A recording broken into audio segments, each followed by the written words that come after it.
Graham, I follow a guy on, again, just through Facebook and social media with YouTube and stuff, and he's called Jeb Corliss. Jeb Corliss is one of the guys that pioneered the wingsuit flying. Right. Now, when you talk about pushing the limits, there's wingsuit flyers, and then there's wingsuit flyers. And what Jeb Corliss specialised in and has perfected, and you'd love this, you'll have to check him out when we're finished, is called close proximity flying. He flies within meters of objects. Whether these are alpine mountains, valleys. The latest footage that he's just done, which has taken him about 5 years of planning, was he wanted to close proximity fly past the Great Pyramid, and he got permission to do it. Not only did he get permission, he supplied him with a military helicopter to jump out of as well. You need to see, and it's only any good for the simple reason of the technology of what you just said then, the camera work, the 360. Yeah. He's got the camera in front of him. It's as if a camera crew was stood here taking pictures there. And it's literally, you can see his shadow. He's about a meter and a half away. When you put the still pictures on to teasers or to begin with, and they are incredible. The detailing in the pyramid is phenomenal, never mind just him. But then about 2 weeks later, he released the actual fly past footage in slow-mo, 360, straightforward, up and down. And just incredible. But only it's worth because of the technology in the film. I mean, even so, Bob, I've got one of those 360 GoPros, and the computer just takes so long to process the video.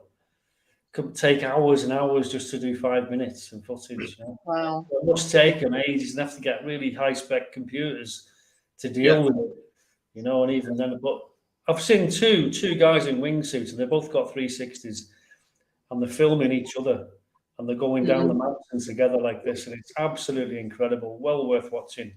But if you're watching it in a VR headset, it's unbelievable.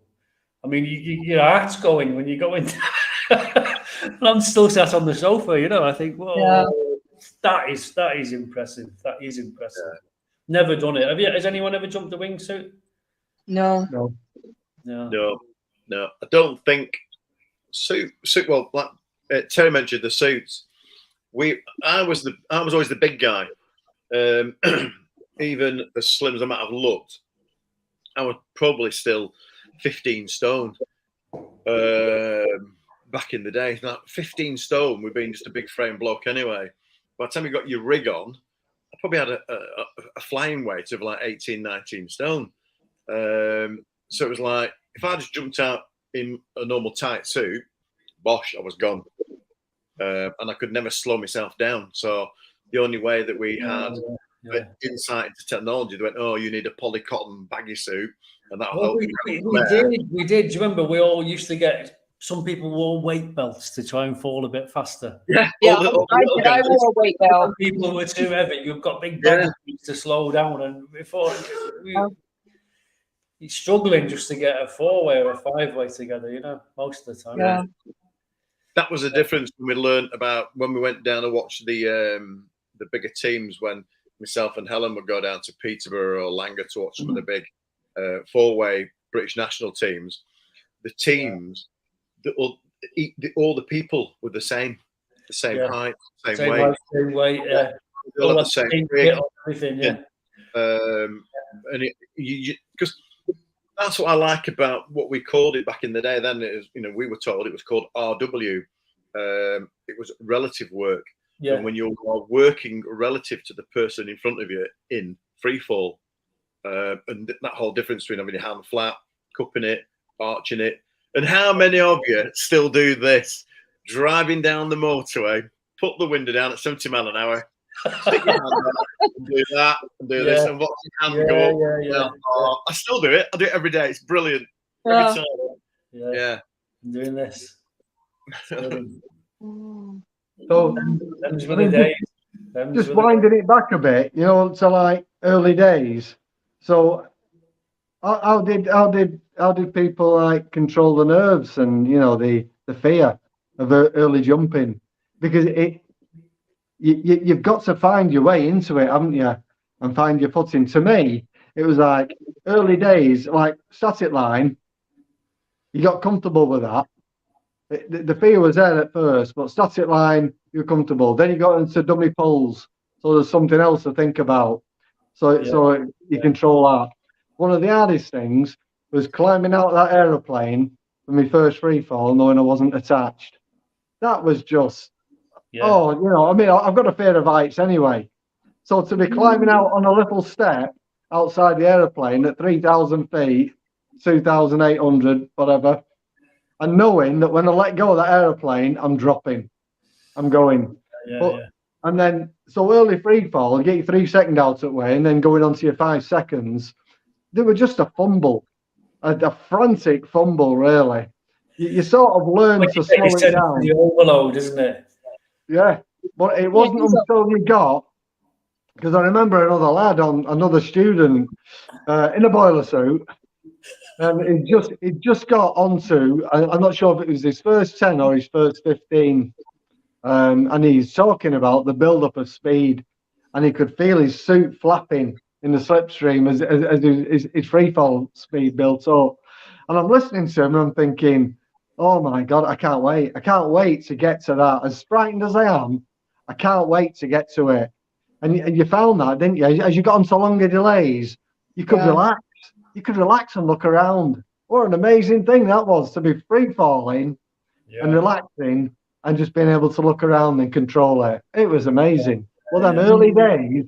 It's a massive step from static line to pulling it yourself, because you know when you're in the plane, you're looking at that handle and you're thinking, well, I've got to pull that, and if I don't pull it, I'm going to die. You know, and you're like touching it, aren't you, all the way up and letting go of it and touching it, and you're just there looking at it all the time. What if I don't find it? What if I don't get it? Don't find it, Oh God. Well, I remember the very first time I jumped, the first static line jump, first jump ever. When it was my turn, I just remember staring at the controls in the plane. I was the second person out. I would not look out the door. I thought, because if I look out, I'm not going to go. It's that feeling as well, early days, isn't it? With a step exit, when you're putting your foot out and your foot hits that slipstream, it's like, oh my God, it's reality, isn't it? And then reaching out for that strut. Yeah, reach out for the strut, Yeah. Okay, and then cross your legs over. I've got some questions. This is Harriet. She's got some questions. I think Terry can answer the first one. Well, I'd say most people do remember the first jump. That's the main one that people remember.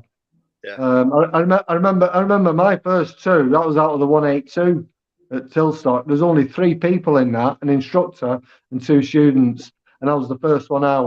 Wow. I even remember now climbing outside. That was a step exit. Climbing outside the door and standing on that step outside the door, and literally thinking, I've got to put my head into a state of like suicide, because I'm literally going to jump off this aeroplane. I'm going to jump at 2,500 feet into what I think is nothing. I remember that. Yeah. I don't think there was sorry.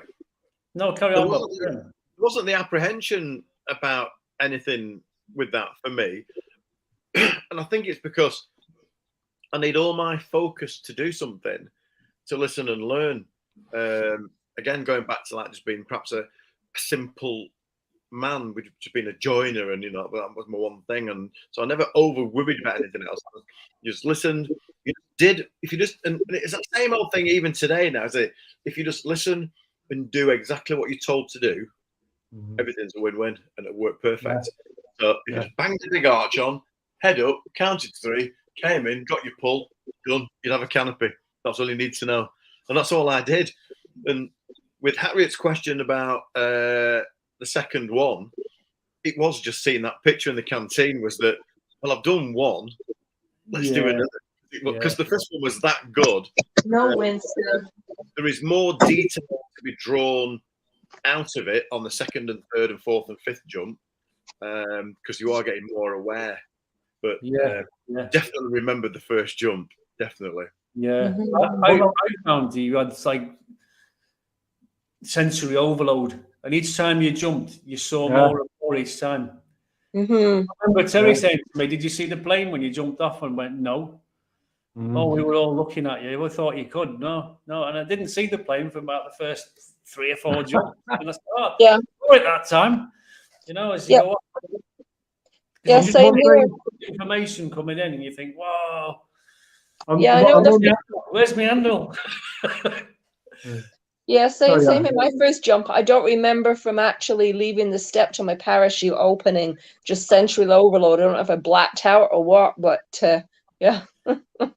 Wow. I think one of the things as well that I remember quite strongly from very early jumps, especially, was something that people don't experience now, and that's the silence under a round canopy. Yeah. You know, Yeah. it's all wraps now, isn't it, in square canopies? So you got quite a bit of forward speed when you're under canopy, and noise off the fabric of the canopy. But with a round canopy, you just literally hanging underneath it, very slow forward speed. So it was just silent, and the canopy would just like, as you look up at it, it wouldn't stay still. It'd be like billowing like that. Yeah. Like that. And you'd be like just looking around thinking, oh my God, this is just amazing. And that was the contrast from all the noise of the aircraft, your head thinking, oh my God, I've got to get it right, and they're climbing out and the fear and everything. And all of a sudden, just silence. It was beautiful. Silence. You could shout. Silence. You've got Bob Parra going, left toggle, left toggle. No, fucking left toggle. no, there were no radios then either. There were no radios. Went through the Did you not couch. have radios? No, there was nothing. Oh, I think it was at least 3 jumps on the radio before they took the radio off you. Or depending on how good you can learn your canopy skills. No, we didn't have radios then. Oh, right. No. Do you remember the guy who went through the cowshed roof? Yeah. No. Who was that? Big He was night. head switched on. He did all his static line course. He was drinking with us in the manor every weekend, and we thought he'd be one of the lads who'd make it. You know, he'd come on, and he said, "Oh, I want to do free fall. I really want to get onto free fall." And he did it all the static lines, all the dummy poles, everything. Come the big day when he did his first free fall, his head went completely. He went blank. He jumped off the plane. He got hold of the handle, pulled it, and he's there like that, swinging under the parachute. And his mind had just gone. He was just and you could even see the wire and the pin on the end just swinging about, and he had his hands out like this. Didn't even reach up for the toggles. And of course, what happened? The parachute. Graham, I was on the jump. You were on the jump. Yeah. Man break. I watched him disappear. He went straight through the cowshed roof, and I was the first one in there. And he still stood there like that. And he went right. What those things are called in the roof that hold the roof up, the wooden bits. Right, he'd gone right. Rafters? Yeah, rafters. No, the apex things. Anyway, he'd come straight through the roof, and he'd. Oh my God! He could have gone to the side of one of those beams, right? But he come straight through between 2 of them, and he landed straight in one of the cubicles for the cows. Yeah. And there was about a foot of cow shit in there, and he's just like that. And he's looking around, and all his lines are going straight up to them. I thought, fucking hell, got in there. You all right? He's like, his just head had gone completely, and everyone was shouting, pull on your fucking tongue. Nothing. He just thought that completely. And we never saw him again. He just put his kit away and went home. That was it. Yeah. Never saw him again. No. Wow. That is proper sensory overload. I've never seen it like it. Obviously, he's so focused on getting the handle that once he got it, mission over, that was it. His head went completely. You were on that jump, Bob. You seen it all from above. Yeah. Someone else was with us, and we put him out, and then we got out, and then I'm just on a little fly around, and I'm watching him, and I spotted him because I thought, oh, he's drifting off there. He needs to get back over here, because I thought, is that a bit of have we bum spotted him? I thought, we haven't bum spotted him. He's doing all right. Should be okay. And he didn't, like I said, he didn't make any corrections. The canopy never moved. And I watched it just drift over John's farm, and I thought, I thought, well, if he gets over the farm, he's going to be in the dike or in the car park somewhere like that. And then I had a quick look up to make sure I was okay. And then I looked down, I literally saw the canopy, and then it just like disappeared like a puff of smoke. And I thought, where's it gone? And then that was it. It gone straight through the shed. And I went, oh my God. Yeah. First thing Tony Massey did was he gave Bob a bill, an estimate for the repairs to the roof. Straight on it. Oh, I have no problem, Bob. I'll fix that. Yeah. The other funny thing was that me being the joiner, I always had a pair of ladders on the top of my van. The amount of times Bob Parry coming in, Hudson, can we borrow your ladders again? I'm going, why? He said, we've got somebody stuck in a tree down at the bottom field. When you go and get them, so I had to go in my van round down Cochrane Road, put the ladders up. Do you remember the number of dragged across the field through cows? Okay, we'll get you down. We'll put the ladders up. God, yeah.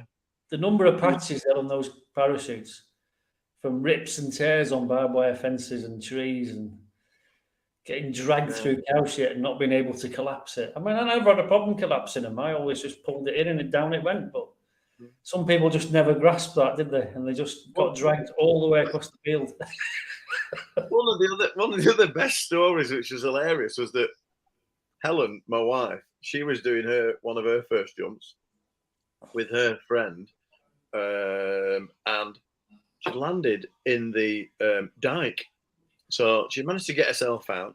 She's come trudging all the way back, covered in like horrible green, slimy, stinky old dike water. The kit covered in it.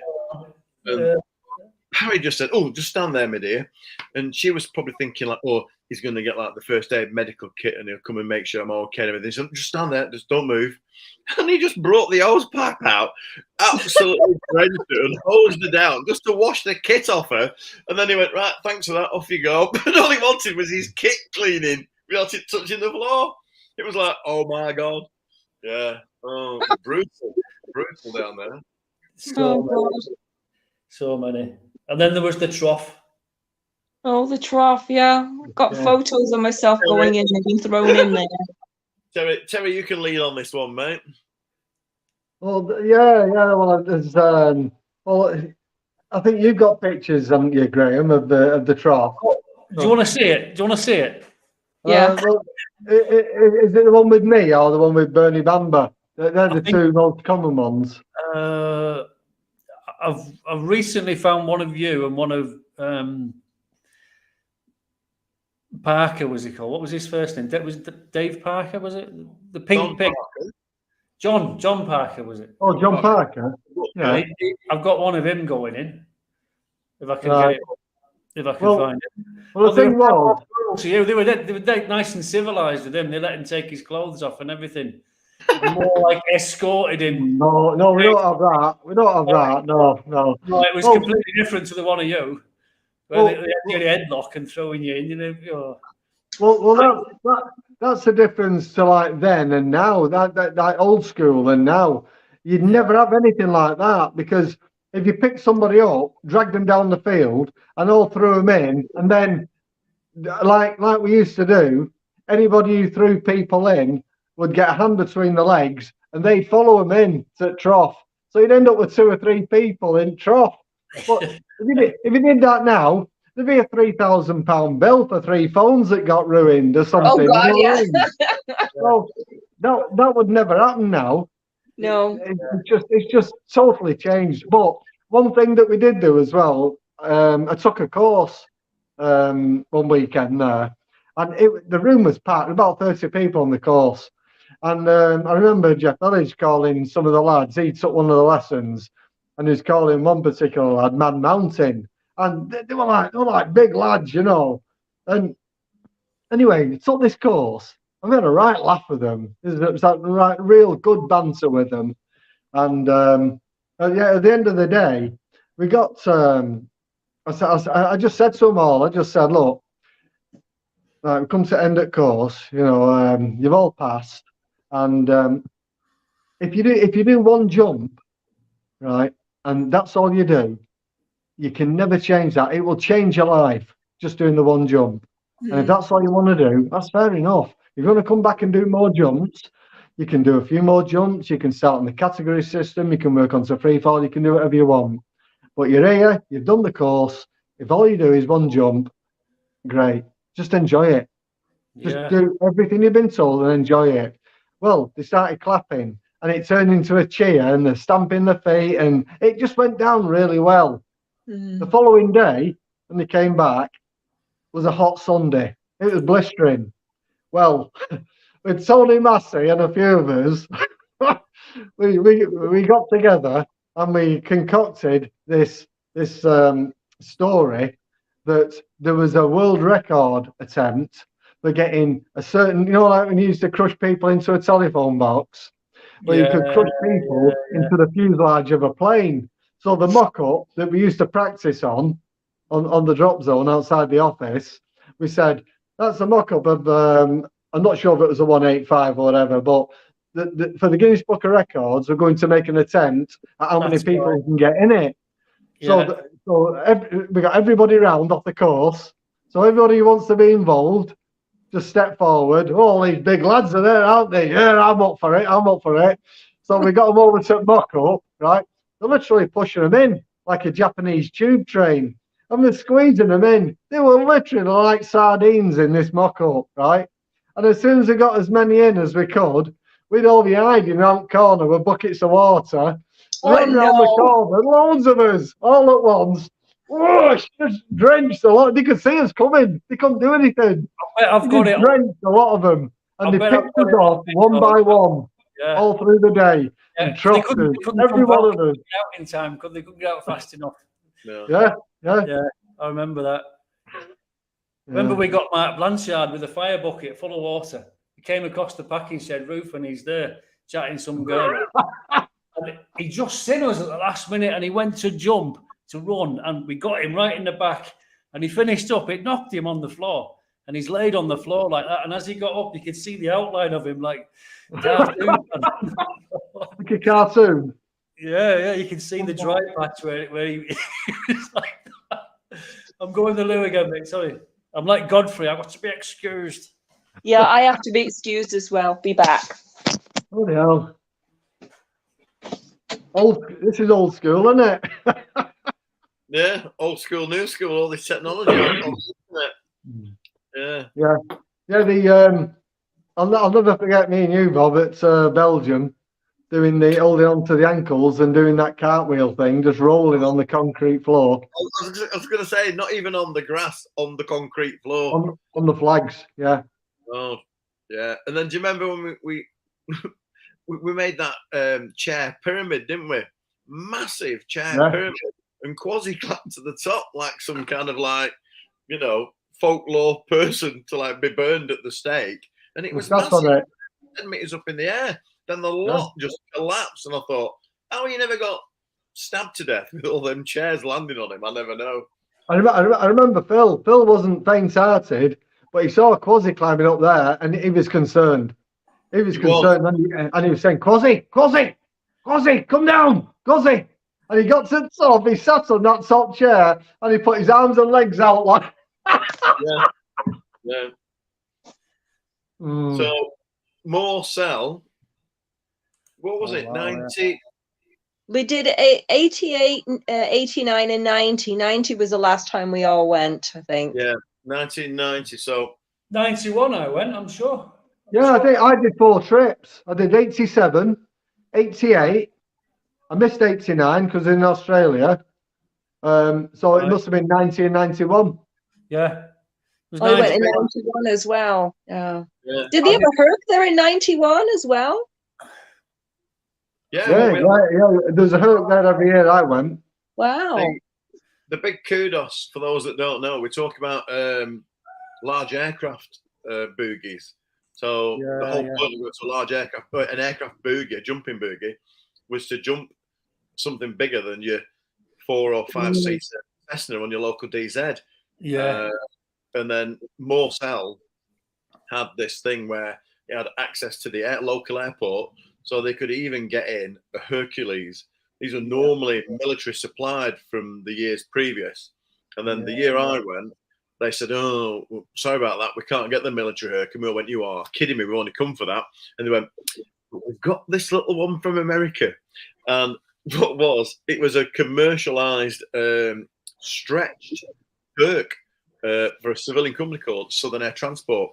Yeah.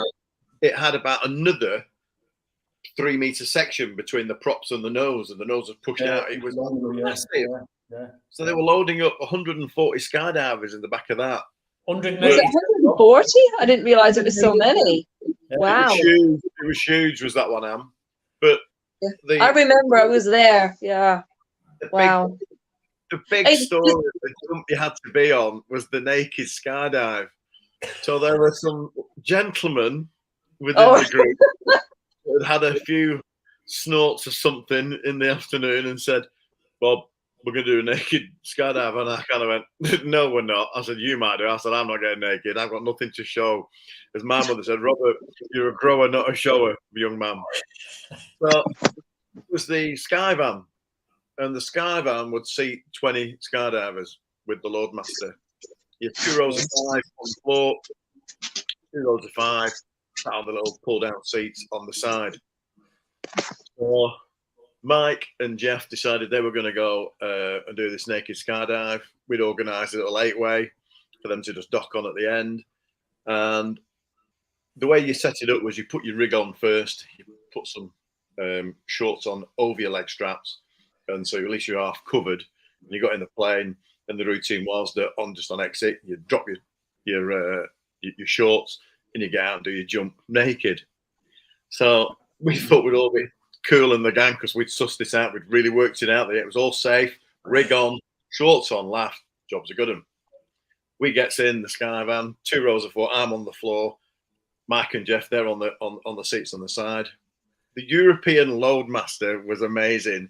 And obviously, we thought we knew it all, and we knew nothing. And the Loadmaster knew everything.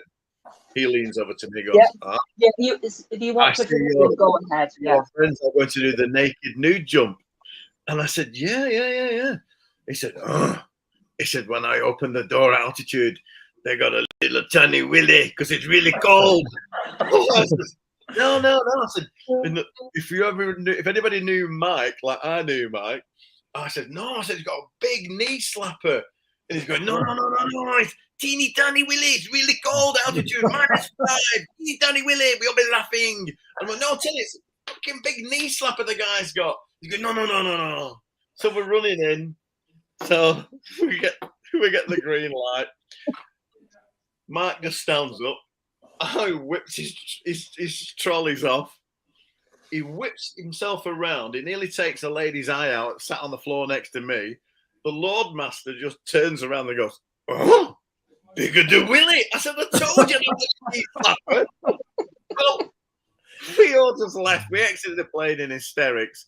I don't know how we did it. We built a 5-way. We've got Jeff and Mike just coming in to pin at the end. All I could see was Mike coming into dock on this 5-way. And I thought, oh my God, his leg strap's come loose. He's going to be in trouble in a minute. Then I realised it wasn't his leg strap. It was his willy whipping about in the wind. Well, he docked on this 5-way. I'll never get rid of the picture out of my brain. And his willy's just whapping about like that in free fall. We're going, oh my God. We were all laughing like mad. We broke off. We dumped. We're flying in. We're landing. People were having hysterics. They were all going, oh, they spotted a naked skydiver.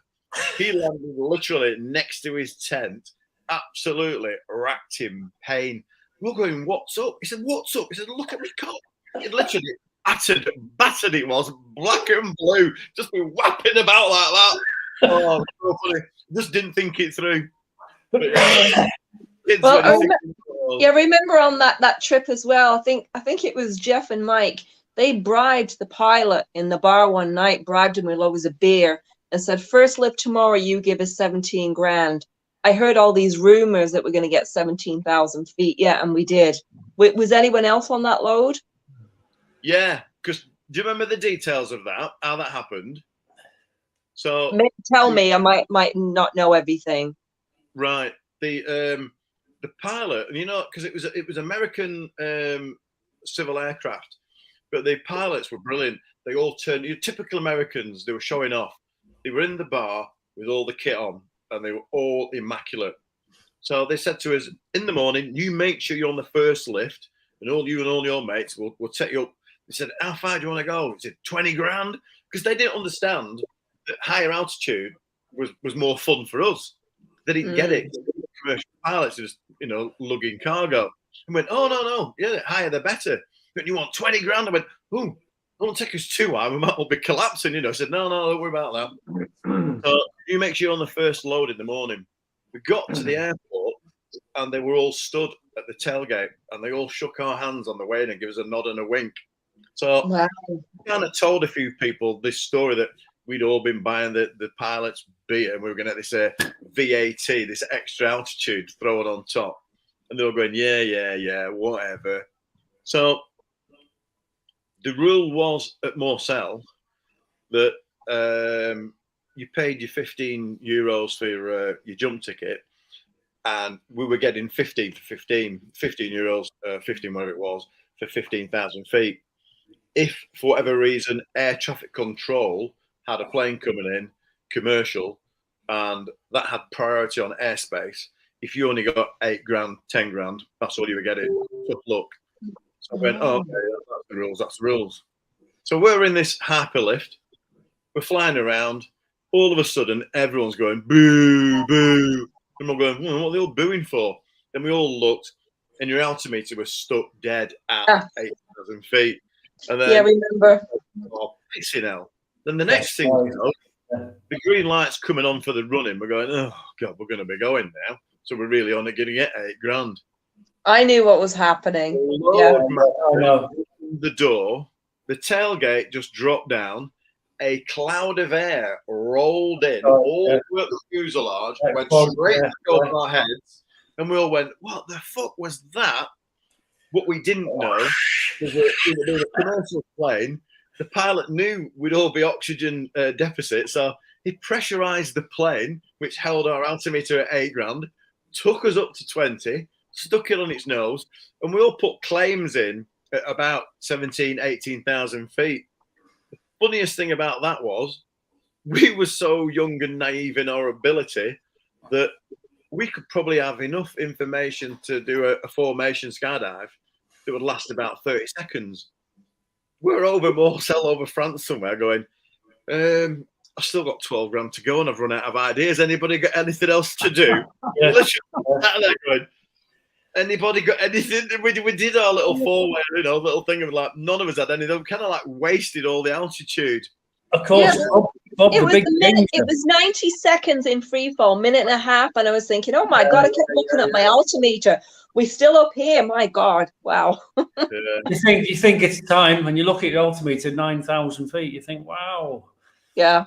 Going on, but you can get hypoxia. You need oxygen. Really, this is the thing. Over 10,000 feet, there's less air up there, so you can suffer from hypoxia. You could, in theory, pass out on the way down. So going up to 20,000 feet is well dodgy with no air, no oxygen. Yeah. I mean, we did when we were there. It was 14.5 mainly, and 17 was the max. So they said, but you could seriously. I mean, these halo jumpers. I've never done a halo jump, but I mean, the people who have, they all have oxygen, don't they? Yeah. There's a reason they have oxygen, because they need it. We didn't have. None of us had AADs in those days. Automatic activation devices for the benefit of people who are watching. Yeah. Yeah. But no, that was that was something to put in your logbook, something to brag about. And so loads of people were quite impressed when I told them, "Wow, you jumped at 17 grand." I mean, wow. Yeah. It was great. You can see the curvature of the Earth, can't you, from 17th? When you're on the tailgate, you think, wow. That was our thing. We all put a claim in that we all saw that as well, because we think we did, and we all kind of agreed that we did.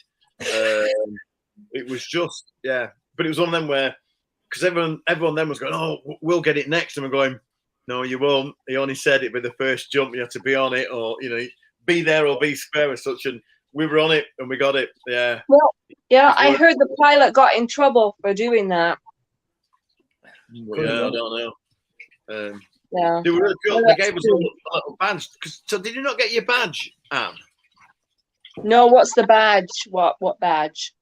Well, from the pilot, from the company, they had. So the company was called Southern Air Transport, and I still got. I really wish I could find my bag of kit, my logbook, and he gave us a metal pin badge.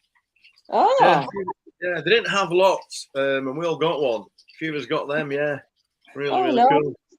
Yeah. Oh. Okay. Now, here's the next question. Malfunctions. How many malfunctions have you had in cutaways?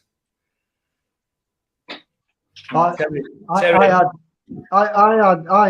one. I should have had more really, because there was a few that I hung on to way too long, waiting for them to work. But the one that I did have was me and Joe.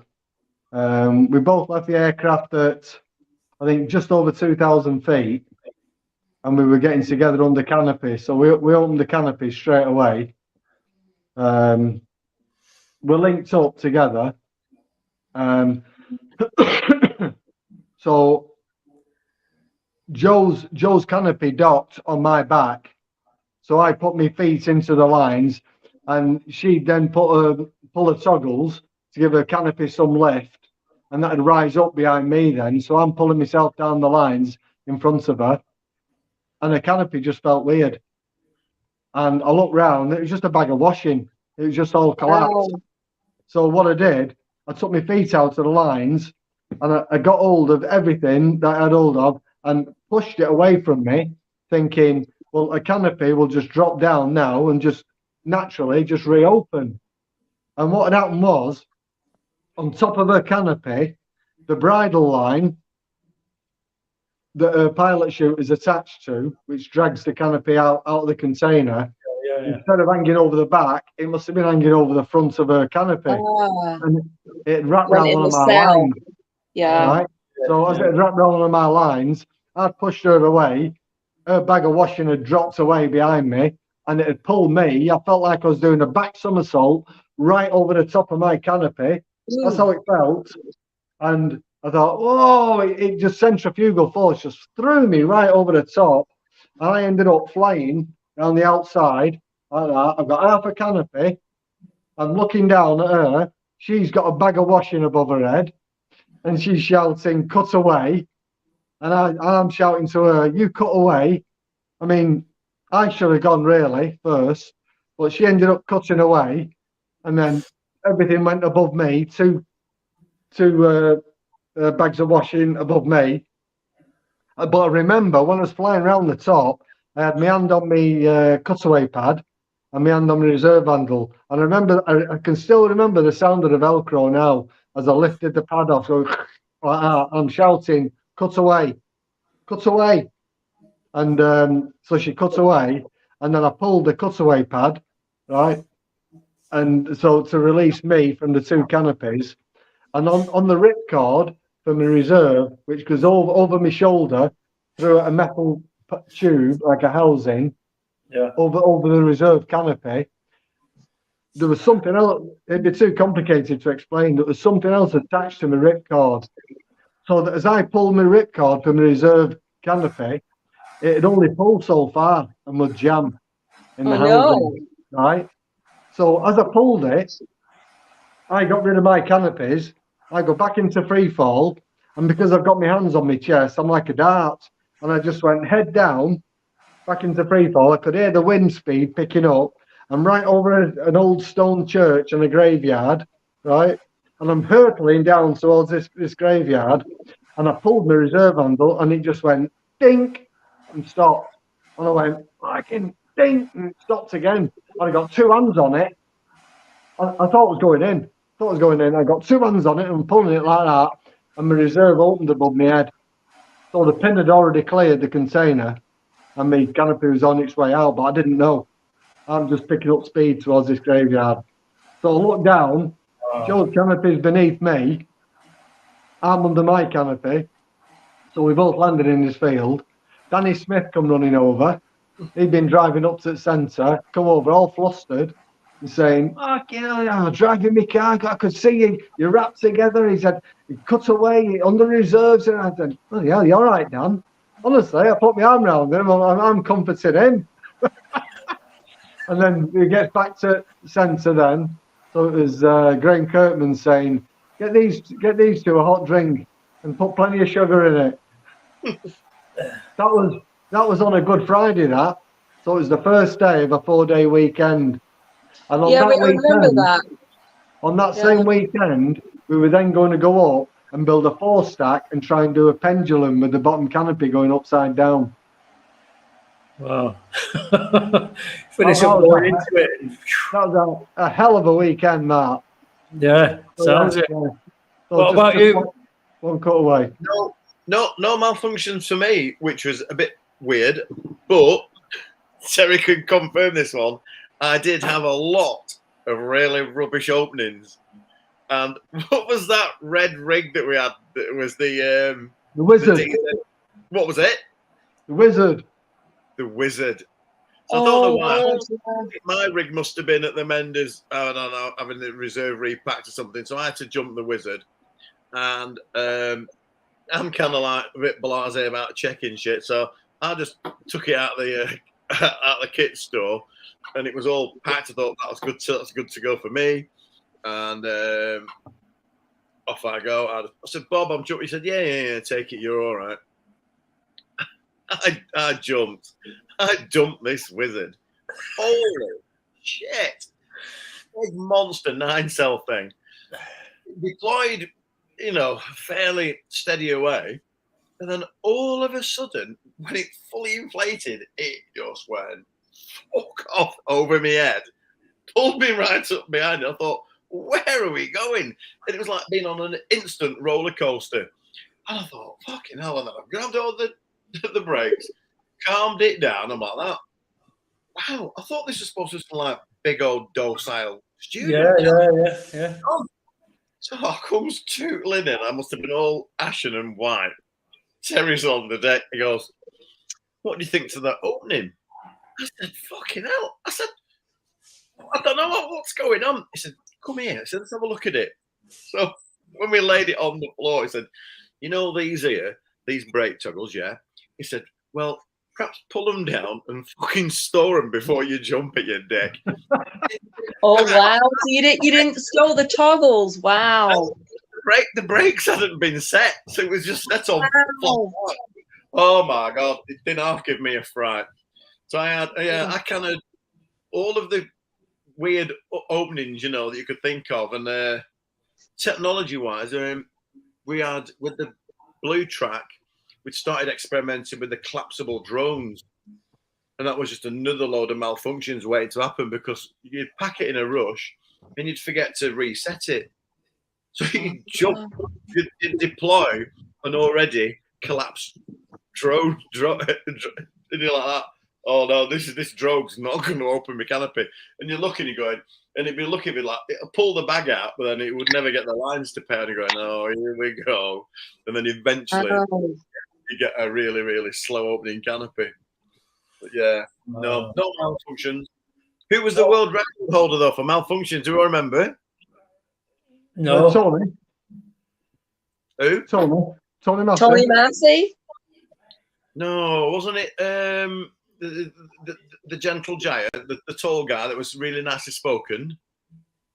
Didn't he have about 4 or 5 in one day? Someone's like Graham Birdman. What's it called? The tall guy. Always away with the fairies. And I think didn't Mark Blanchard have a few as well? Tall guy. The one thing. Oh, you don't mean Tony Bradbury, yeah? Yes. Tony Really, Bradbury. He had a load, but this was a guy that was just kind of like really shouldn't have been skydiving because he was just not switched on enough. Yeah, I think I vaguely remember. But I was at Langer, and I don't know what happened. He must have told, we all know Dave Morris, don't we? Dave Morris was a sky god, born a sky god. So Dave's like acting CCI down there, and he's got like 1 million jumps under his belt. And he goes, Bob, this Tony Bradbury guy that's come down from your place at Cochrane. I said, there's nothing to do with me. He said, well, he tells him he's one of your mates. I said, look, it's nothing to do with me. Whatever's happened, it's nothing to do with me. He said, well, I've grounded him for his own safety. What? Said, Why? He said, fucking what's happened? He said, I'll tell you, Bob, what's happened. He said, I saw him in free fall at 1,500 feet.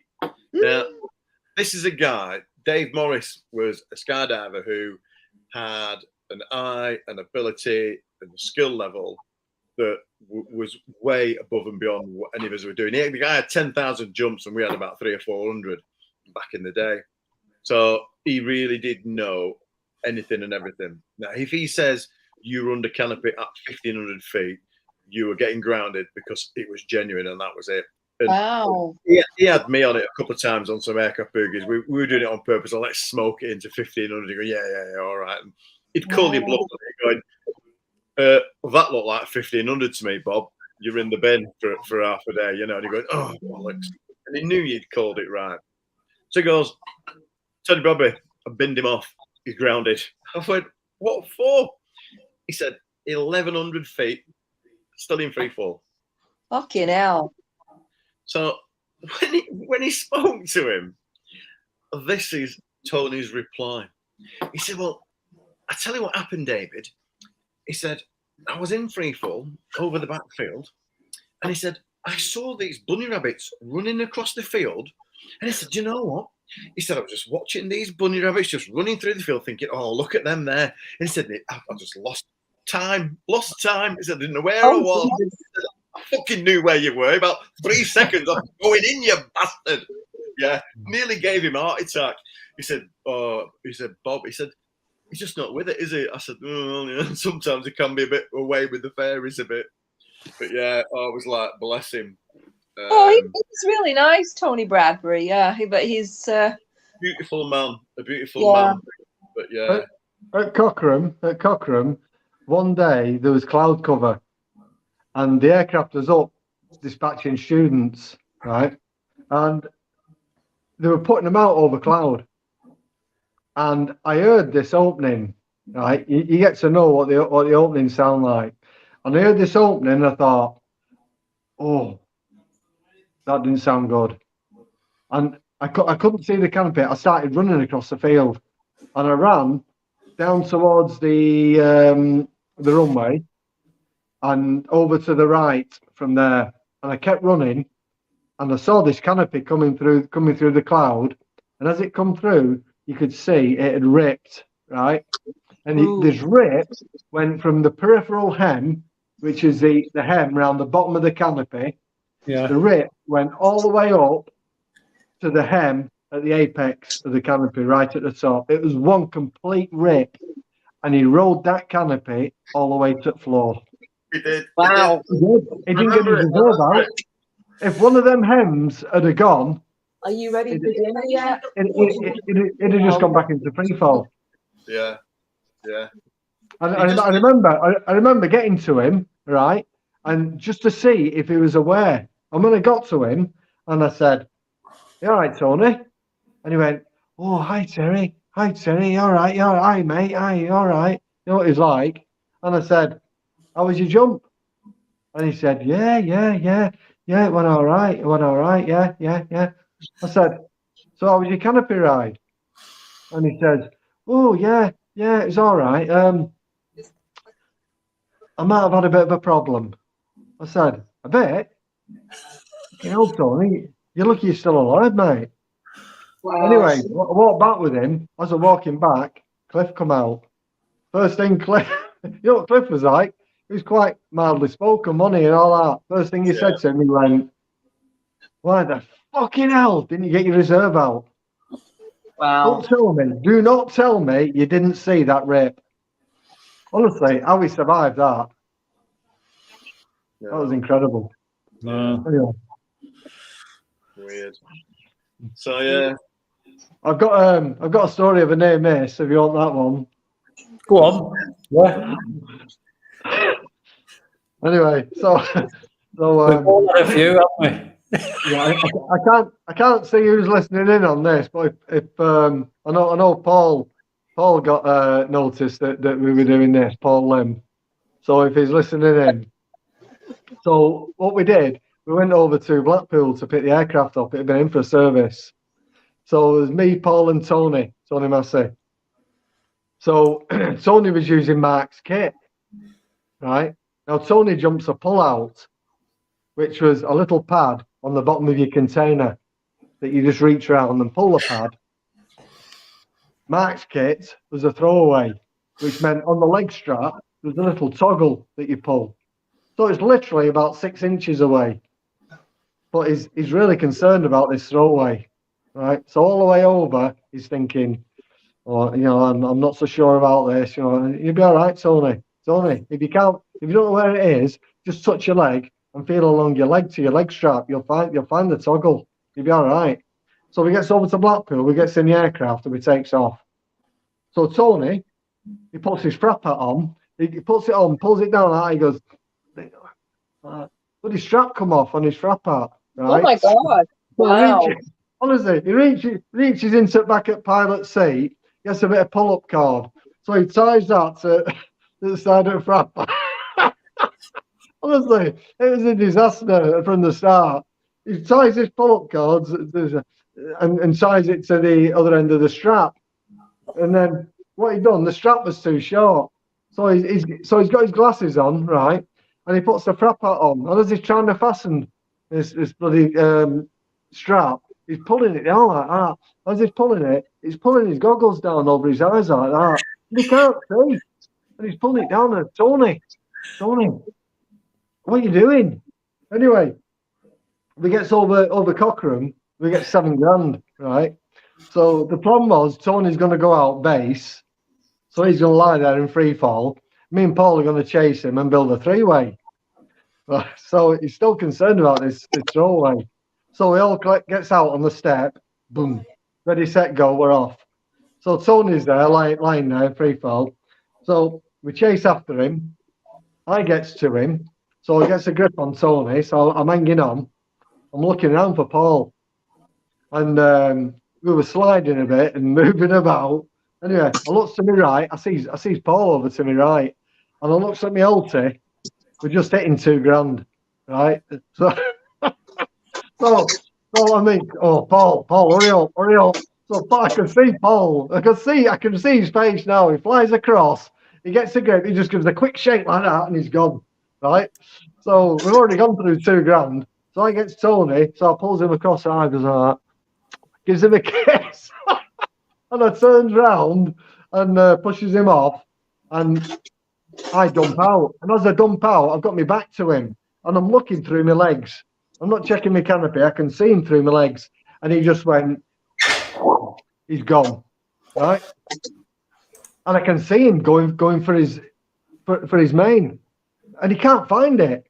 And I'm watching him, and I'm thinking, come on, Tony, come on. And it got to a point where I thought he's going in. And I looked. I'm on the canopy at 1,200 foot. Tony's still going. Right? So I can see him. I can still see him reaching round, and he starts to merge with the ground. I'm losing sight of him. And I'm thinking, what's it going to look like? This? He's going in. I got to a point where I thought, even if this reserve comes off his back or anything, he's no chance. And I saw this little bit of white, and even when I saw that, I thought, there's no way that's opening. And it just went bang and opened. Right? He had 8 seconds on the canopy, and he landed. Right? So we worked it out. Now with his body weight, it was probably less. But we worked it out to about 150 foot. And I remember Sue Hill, she was on the ground. They were watching from the ground, right? And she said, they landed in the field behind the office.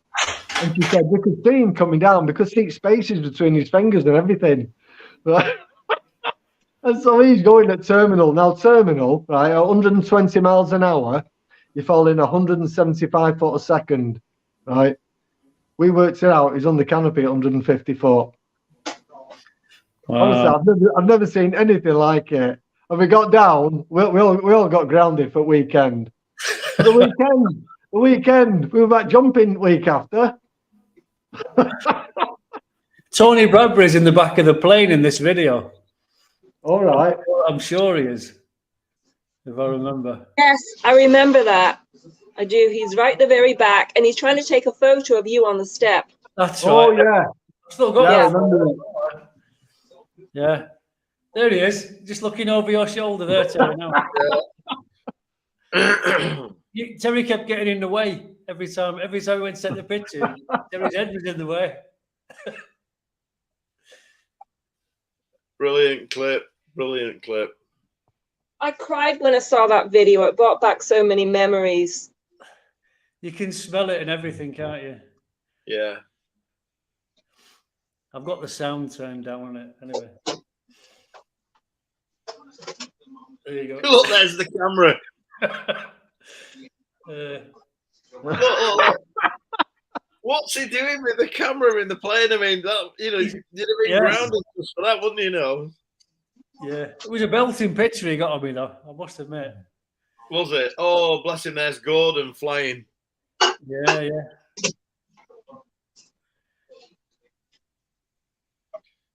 So talking of pilots then, favourite pilot, who have you got? Gordon every time. Gordon, yeah, I'd say Gordon. Carl Bowen, he used to give us extra altitude. Oh, Carl was good, well, yeah. You know, once up at Cork, we were supposed to get 10,000 feet, and we got lost above the cloud, and Pringy radioed up, Carl, what height you at? Or what height you going to? He said 10,000 feet. He says, what height you at now? We said 12,000. And Pringy was like, brilliant. Matt. What are you going to? 10. What are you at? 12. Carl was always so generous. Should have just like, hey, look how young you are there, Bob. Oh, don't. It's crazy, isn't it? Oh, my goodness me. Anyway, guys, I'm going to wind it up soon. We've been on for 2 hours. Yeah. 2 hours, 4 minutes. I'm just putting my dinner in the microwave. It's 6 o'clock here. We're 4 hours behind you. We went over to daylight savings time earlier than everyone else. So. Okay. Cool. Right. With Toronto, it's amazing that we can. Toronto. Yeah. Thank you very much, Graham, for putting this together, and thank you very much for the we invite. must do it again sometime and get some more people on. I mean, it's Danny. Yes. I did speak to Bernie. Bernie Bamber's probably watching. All right, Bernie, if you're watching. I don't think he wanted to come on, but, it'd be good if we could get other people on as well. Yeah. Because, I mean, there's Dave Parry there. Oh, Dave Parry, yeah. Yeah, and if people are watching, put an hello message on so we know who's in. Mm. Yeah, I've not got any. For some reason, the chat's not coming up on my thing here. I don't know why. I'm not a techie. I should become a techie, shouldn't I, and get all these things sorted. Oh, there's Bernie Whitaker, yeah. Yeah. I remember it like it was yesterday, honestly, or a couple of weeks ago. Yeah. 30 years ago, guys. The packing tables. Wow. Yeah. Oh, there's Hubby. Yeah, good spot. Look at that rocket. Standing over it. No health and safety.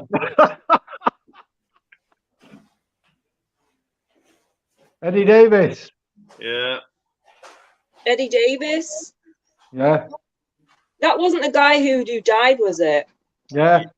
Yeah. Yeah. I know there was another Eddie. I don't know if it's the same one, but he didn't seem reckless to me. Maybe I'm getting him mixed up with someone else. I don't know. He didn't. Velvet lighter. He wasn't reckless. He just pushing the envelope. Wow. Yeah. Velvet lighter on rocket. Me stood well back. I'm nearly out the car park. Safety, Bob, you're not taking me up. Brilliant.